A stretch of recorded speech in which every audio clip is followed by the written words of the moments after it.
It's just another day with men giving women advice that they didn't ask for. This guy, Brennan, says there's very few reasons to send both parents to work. If you make 100K and have the right strategy, it's easy to do this for your family. And he's talking about having a stay-at-home mom. Now, he started off his series here with saying, having a stay-at-home wife saves you $508,000 a year. Here's how. And then he breaks down all the things that he accounted for, like a chef, a house cleaner, a nanny, etc.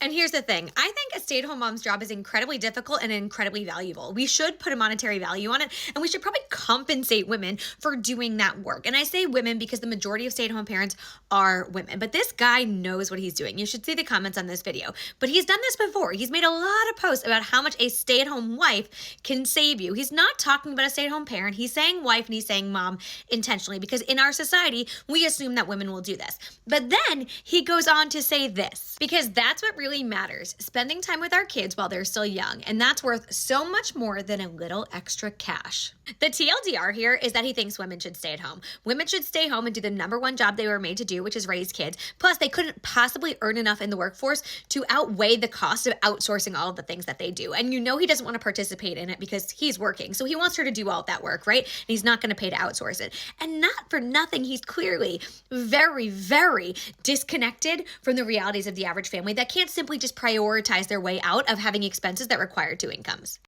It is also very important to note on the things that women do lose out on when they become a stay-at-home mom. So maybe your family gains a little bit of investment or loses out on a little cash, as you say. But oftentimes when women become stay-at-home moms, they lose out on financial security.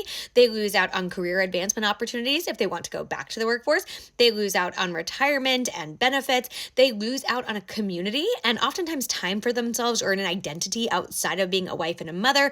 They can also lose out, right? You might be gaining, you might be saving money in your perspective, but women oftentimes lose, and they also lose freedom, right? Financial freedom and security, because when your whole life is tied to somebody else's income, you lose control a little bit. And so there's inherent risk in becoming a stay-at-home mom.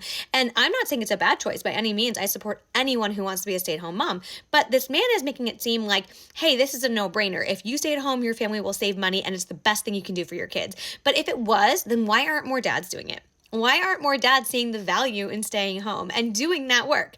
They don't want to, right? They don't want to. And putting women in that position oftentimes does put them at a disadvantage. It might put the man in a more financially advantageous position, but it doesn't oftentimes do so for the woman.